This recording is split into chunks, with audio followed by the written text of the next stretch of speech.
Senhor. E agora vamos entrar no texto.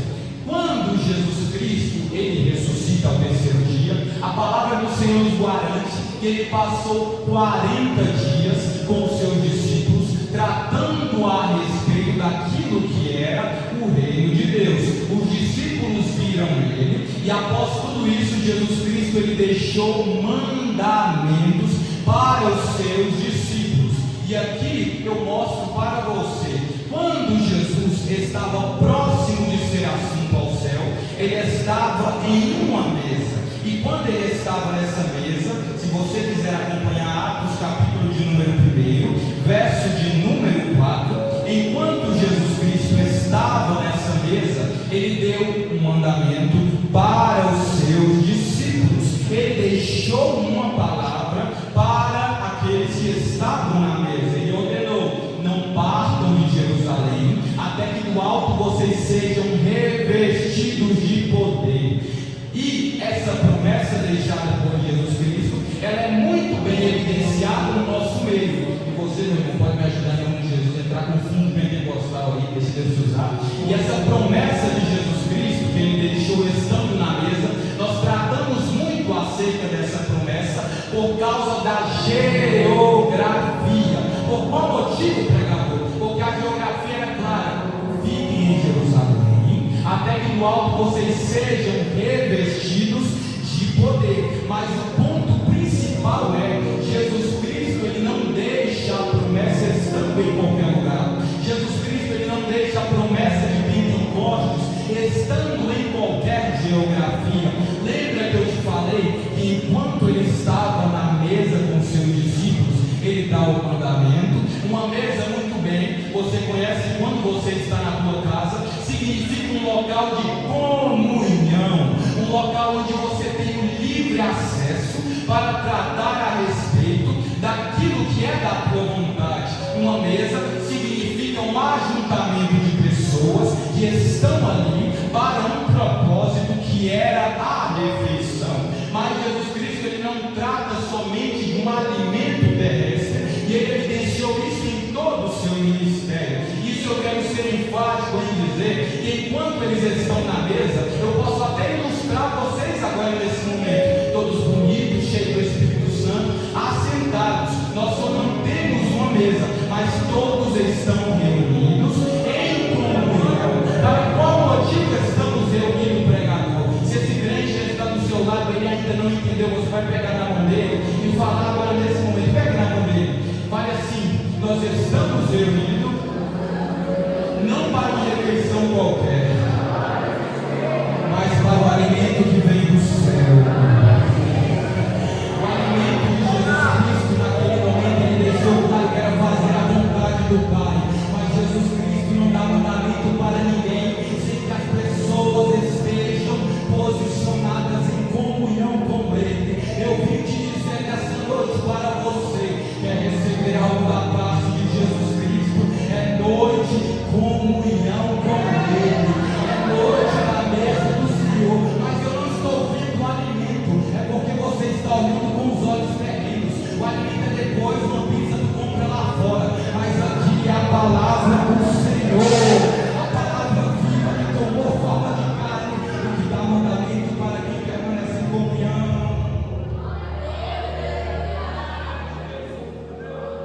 Ele deixa um mandamento dizendo: porque João verdadeiramente batizou com água, mas vós sereis batizados com o Espírito Santo dentro de poucos dias. Sinto unção para pregar esta noite. Dentro de poucos dias refere-se à urgência que Jesus tinha para entregar o Espírito Santo. Mas o ponto é: nós tratamos, pastores que aqui me escutam na minha retaguarda, que nós temos que esperar em Jerusalém para receber o Espírito Santo. É muito pregado em nossas igrejas que nós devemos esperar em uma geografia específica para receber o Espírito Santo. Mas Jesus Cristo ele não trata somente a respeito de geografia. E aqui eu entro na palavra, porque falamos, é necessário estar para receber, é necessário estar em Jerusalém para receber o Espírito Santo, é necessário estar na casa do Senhor para ser batizado. O que não se torna uma falácia, não é mentira isso. somente para a geografia e esquecemos para quem foi direcionada a palavra. Alguém já compreendeu aqui? A palavra, em Atos dos Apóstolos, o médico Lucas começa: escrevi o primeiro tratado ao Teófilo sobre tudo que Jesus começou a fazer e a ensinar. O primeiro tratado refere-se ao Evangelho de Lucas, mas agora ele está escrevendo para Teófilo o livro de Atos dos Apóstolos, considerando o que o Espírito Santo fez na igreja. E ele continua: aos quais apóstolos esses ele também se apresentou vivo e os escolheu. Lucas trata disso no capítulo de número 1. Então o ponto principal não é somente a geografia, porque tem gente dizendo: espera em Jerusalém que tu vai receber, fica na igreja que tu vai receber o Espírito Santo. Novamente vos digo, não é uma falácia, mas para quem está sendo direcionada essa palavra, a Bíblia Sagrada se torna enfática em dizer: a palavra que Lucas escreve é para o Teófilo, mas a palavra que Jesus Cristo conta e diz e leva enquanto ele está na mesa e em todo o seu ministério, não foi para qualquer classe de pessoa, mas era para quem era discípulo de Jesus Cristo, para quem era apóstolo do Senhor. E aqui eu preciso entrar na etimologia da palavra, porque apóstolo significa enviado. Um discípulo não olha diferente para mim, porque eu falei que somente apóstolo e discípulo, porque eu não estou tratando de credencial, uma vez que o título de apóstolo ele foi deixado na igreja primitiva, porque tem gente que fala que é apóstolo, mas para ser apóstolo tem que morrer em nome da igreja, em nome de Cristo. Então não tem apóstolo em título, mas tem apóstolo em missão. Não tem discípulo que viu Jesus Cristo fisicamente, mas tem discípulo que recebe a palavra do Senhor e torna ela como seu referencial primário. O ponto é, a promessa não é somente fica em Jerusalém que tu vai receber, somente fica na igreja que tu vai conseguir, somente fica aqui que tu vai receber o Espírito Santo. A promessa não é direcionada para qualquer pessoa, mas para quem decidiu se tornar discípulo e um enviado de Jesus Cristo de Nazaré. É porque tem gente que quer receber poder da parte do Senhor, mas não quer ser discípulo. E por que é muito fácil receber poder? Porque quando eu recebo poder, trata daquilo que eu posso fazer através do Senhor. Mas lembra que eu falei que o Espírito Santo tem urgência?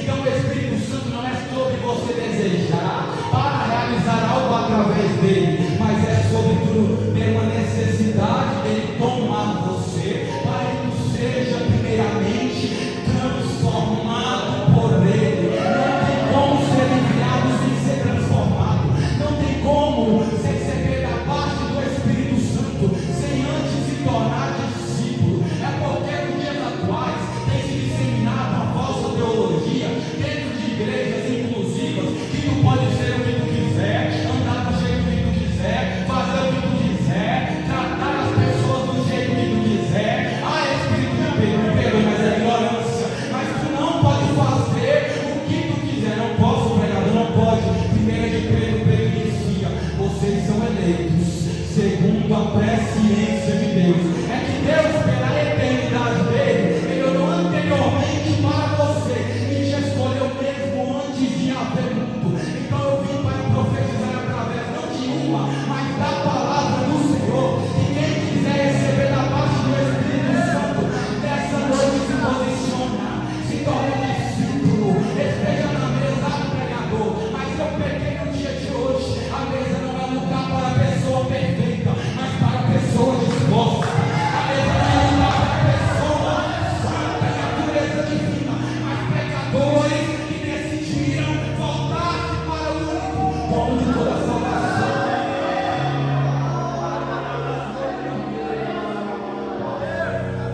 Quem é que quer entrar na guerra? Quem é de intercessão do terceiro?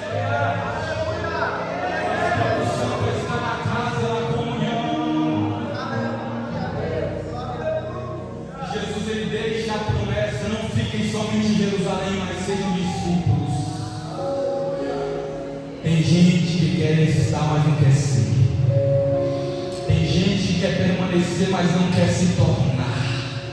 O Evangelho de Jesus Cristo não é retido a local específico. Tinha pessoas em Jerusalém de todas as etnias, mas o que difere uma pessoa que está em Jerusalém para o discípulo que recebe a promessa é que quem está em Jerusalém pode estar por qualquer motivo. Alguém já entendeu ali atrás? Quem está na igreja, deixa eu aplicar, pode estar por qualquer motivo. Vim porque fui convidado, maravilhoso, glorificado seja o nome do Senhor. Vim porque vi a porta aberta, amém, glorificado seja o nome do Senhor. Mas o que difere é aqueles que vieram sem nenhum propósito, para aqueles que vieram com propósito pré-determinado antes de entrar por aquela porta, é que sobre a tua vida que veio com propósito, tu és discípulo da parte de Deus. E para quem é discípulo tem uma promessa que Joel profetizou mesmo antes de Cristo vir. Ele disse: mas nos últimos dias, alguém já entendeu? Mas nos últimos dias derramarei o meu espírito sobre toda a carne. O que acontece, pregador? Vossos filhos e vossas filhas profetizarão, os vossos velhos sonharão sonhos, e os vossos jovens verão visões, e sobre os servos e sobre as servas eu derramarei o meu espírito. A promessa que está em Joel. Por que servo e serva? Porque para ser cheio do Espírito Santo é tu entender que não é tu que possui o Espírito e ele na palma da tua mão, é ele que te possui. Eu ser possuído, isso daí é doutrina de demônios. Doutrina de demônios não.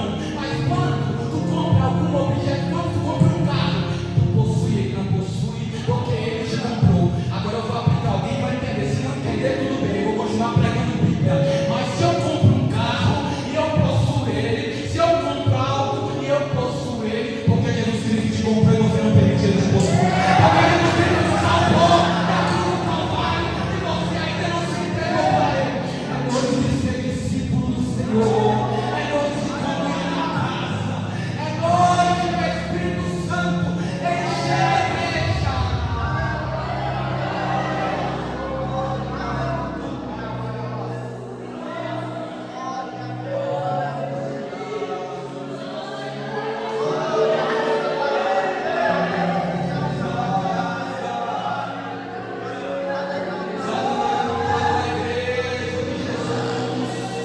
As perseguições do primeiro século não pararam a igreja de Jesus. Os falsos profetas não pararam a igreja de Jesus. Os imperadores que eram maus não pararam a igreja de Jesus na perseguição. Não pararam Martim Lutero em 1517 ao publicar 95 teses na porta da igreja de Wittenberg na Alemanha. Não pararam a dualista John Wesley. Não pararam o avivamento que iniciou no país de Gales e que depois a chama levou para o avivamento na Rua Azusa, nos Estados Unidos. Satanás não conseguiu parar aqueles dois missionários chamados Daniel Berg e Gunnar Wigner. E eu tenho uma boa notícia: se não parou ele, a Assembleia de Deus inicia impedindo parar. E isso é o que acontece: é que se não parou ele, também não parou você que está aqui nessa noite para glorificá-lo, para exaltá-lo, para me dizer.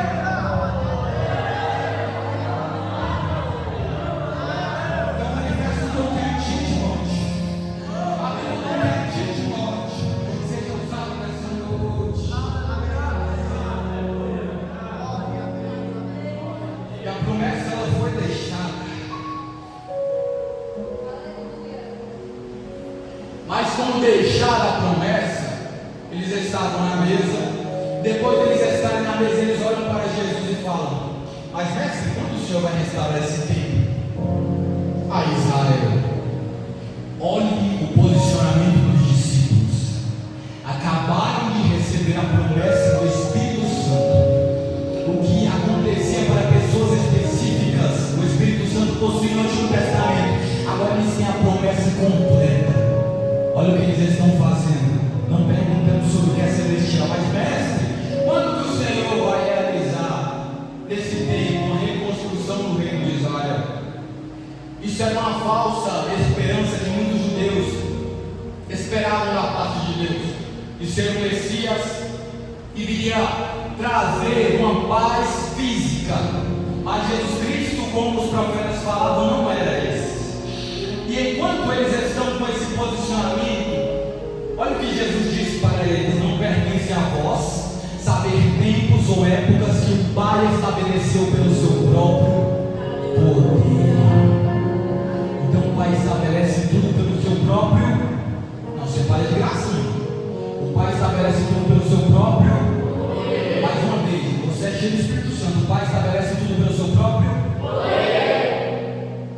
Então, se o Pai estabelece tudo pelo seu próprio poder, eles queriam logo uma condição que está na mesma condição de Deus para ter conhecimento. Então, eles queriam poder, mas para saber o que o Messias ia fazer na terra. Eles queriam poder para saber aquilo que era terreno. Mas se nós falamos de um poder que eles queriam para saber aquilo que era terreno, olha o que Jesus diz no verso de número 8, capítulo de número 1: mas recebereis poder. Alguém já entendeu que na guerra da quarta? Mas recebereis poder quando vier sobre vós o Espírito Santo, e sereis minhas testemunhas, tanto em Jerusalém como em toda a Judéia e Samaria, e até a última parte da terra. O que é maravilhoso é que eles queriam poder, mas olha aqui, sem propósitos. Queriam poder, mas sem direção. Queriam poder, mas para realizar aquilo que era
olhando lá para cima.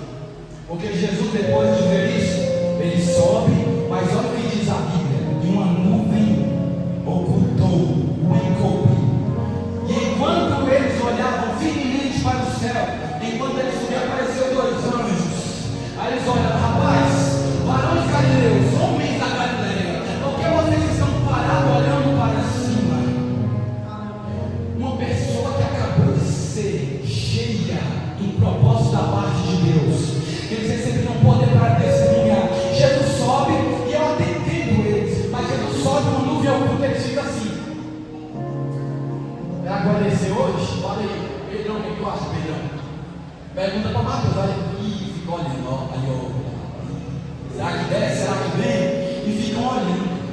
E o anjo, os dois, na verdade, olham e falam: varões galileus, vocês não sabem que esse Jesus Cristo que subiu aos céus, ele há de vir da mesma maneira que vocês estão vendo ele subir. Aí eles, nesse momento, eu acredito, na minha visão, que eles foram tão cheios que eles descem do Monte das Oliveiras, 1 quilômetro para dentro de Jerusalém, e perseveram dentro do cenáculo em oração. E quem perseverava, a Bíblia conta: Pedro, Tiago, João, André, Filipe, Tomé, Bartolomeu, Mateus, Tiago, Simão, Judas, irmão de Tiago. Não caiu, porque caiu já tinha morrido, mas o Judas, irmão de Tiago, perseverava. Olha o que diz o verso número 14, capítulo de número 1. Todos esses continuavam unanimemente em orações e súplicas com as mulheres de discípulos que olhavam para o céu. Já havia recebido a promessa de Jesus voltaria, mas que tem que ser acordado. Agora o Espírito Santo mostra a urgência que ele tem na vida deles, porque eles vão para o cenáculo e vão orar pedindo o Espírito Santo de Deus. Pode ter gente que não vai gostar, mas eu vou falar. Se tu não ora, como tu quer receber o Espírito Santo de Deus? Eu acredito que aqui todo mundo tem família. Se você mantém contato com o seu pai diariamente, é claro que tu vai ter uma intimidade com ele. Mas imagina se tu se afasta totalmente do teu pai, fica longe dele. Depois tu chega: pai, me dá aí, eu quero, eu preciso disso e daquilo. Mas Jesus disse em Mateus capítulo de número 6: pedi e dar-se-vos-á, buscar e encontrareis. Só que essa palavra não é para qualquer classe, é para o discípulo. Porque quem se acha discípulo e não ora não é discípulo, precisa ter o Espírito Santo e a transformação da oração. E ele continua: buscareis e encontrareis, pedi e dar-se-vos-á. Porque todo aquele que pede, recebe, o que busca, encontra. Aí Jesus vem, igual o pai que você pedindo pão, ele vai te dar uma pedra. Igual o pai que você pedindo algo para ele, ele vai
Dom de profecia existe sim. Dom de falar em línguas é verdadeiro. Dom de interpretação de línguas ainda mais. Paulo fala, se tiver intérprete na igreja, interprete. Se tiver profecia, profetize. Porque é o Espírito Santo que faz isso.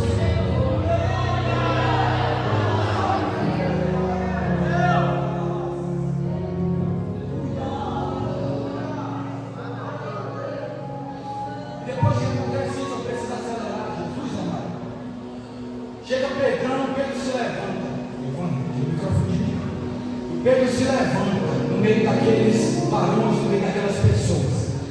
Ele fala assim: Judas, ele foi tirado do nosso meio. Judas foi o quê? Não me estresse, não, para de gracinha. Judas foi o quê? Judas foi? Judas foi tirado. Mas o Espírito Santo nos direciona para ter uma substituição apostólica. Porque Jesus Cristo nunca deixa o corpo dele faltando nenhum. E são colocados dois: José, chamado Barsabás, e Matias. O requisito é, presta atenção, que ele, que foi escolhido para ser apóstolo, tem que acompanhar Jesus desde o início do ministério até a sua ascensão. O interessante é que o traidor Judas, ele acompanhava Jesus, ele era publicamente visto por todos, todo mundo via Judas, ele tratava a respeito daquilo que era monetário de Jesus Cristo, e todo mundo vendo ele. Você muito bem conhece que ele traz Jesus, era algo no público e outro no secreto, não possuía fidelidade com o Senhor. Mas como eu já vos falei, volto a repetir, o corpo de Cristo nunca fica incompleto. Então o Espírito Santo, que ainda tem urgência na igreja, fala: pode levantar. Quem vai ser? Eles olham a Deus, realizam do modo deles o sorteio, e Matias é escolhido. O interessante é que Matias é tratado somente no capítulo número 1 de Atos dos Apóstolos. Ele não é visto em nenhum outro capítulo, ele não é evidenciado em nenhum outro, mas é melhor ser escondido no secreto e ser apresentado por Deus no tempo certo, do que ser traidor igual Judas, do que fazer algo no público e ser outro no secreto, do que ser algo no público, prego, mas no secreto estou tomando dinheiro que é da parte do Senhor. Matias é levantado, sem precisar mandar currículo, sem precisar mandar suas credenciais, porque o Espírito Santo, que tem urgência, ele conhece aquele que ele vai levantar. Ele conhece, entendeu aqui? Não sei se o restante da igreja compreendeu, mas independentemente do tempo que tu tem de crente, Deus te levanta no tempo dele. Ele te coloca no teu ministério em evidência no tempo dele. Aí pode ter gente falando: mas por que o irmão foi colocado mais cedo? Não importa. Lembra de Judas? Foi colocado mais cedo, mas traiu Jesus. Mais vale o tempo do Senhor do que o tempo humano. Mais vale a preservação de propósito de Matias no secreto do que Judas ser exibido no público. Deus vai levantar uma geração que independe de visibilidade, que a fidelidade não é mostrada no público, mas no secreto.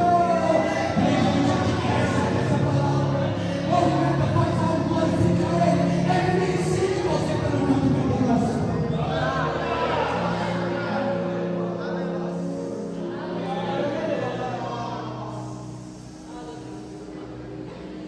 Matias é levantado, os apóstolos estão prontos para o cumprimento da promessa.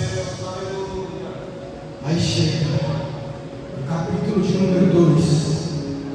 Eu sei que tem gente aqui cansada, assim, tu vai comer a pizza, mas vamos finalizar aqui. Último elemento do sermão, a gente finaliza. Tudo está pronto, mas chega o capítulo de número 2.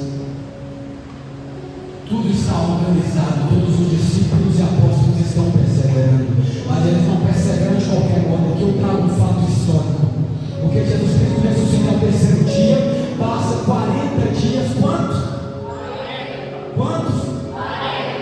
40 dias com os discípulos ensinando e falando daquilo que é celestial, e depois a gente conhece o Espírito Santo desce no dia de Pentecostes.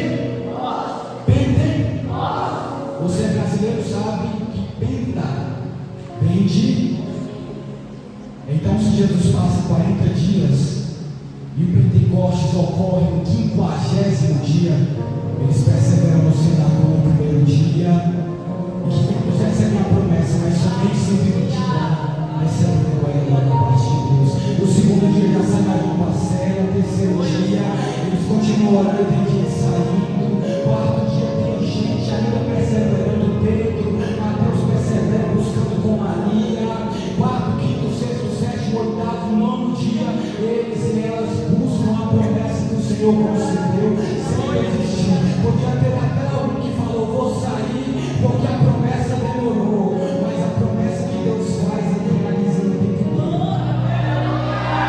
Vale perseverar, vale permanecer.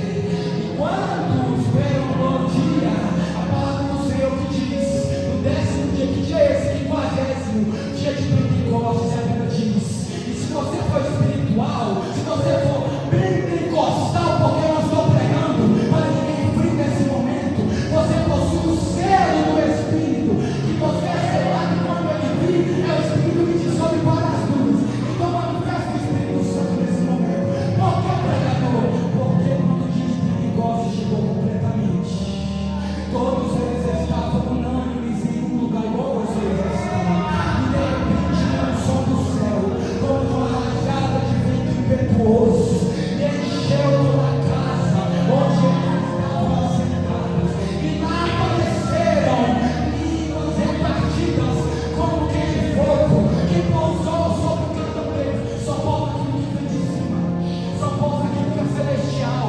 De baixo não tem como pousar, se de cima desce.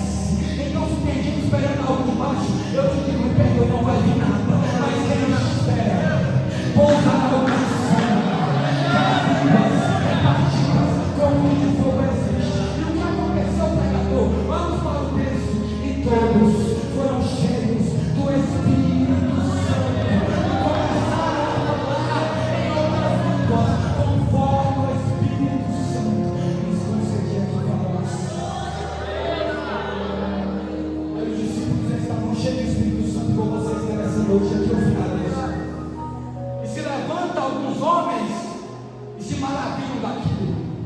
Várias nações de descendências, mas sempre tem um para descredibilizar aquilo que é espiritual. E eles falam: mas não estão bêbados, mas eles não estão cheios de vinho, mas eles estão falando palavras que nós compreendemos da nossa própria língua. Mas eu acho que eles estão cheios de vinho, estão tudo bêbados. Mas como sempre tem alguém engomadinho para criticar, sempre tem um cheio do Espírito Santo, certo? Aí se levanta Pedro, fala: rapaz, eles não estão bêbados não, porque é somente 9 horas da manhã. O que é que vocês estão, Pedro?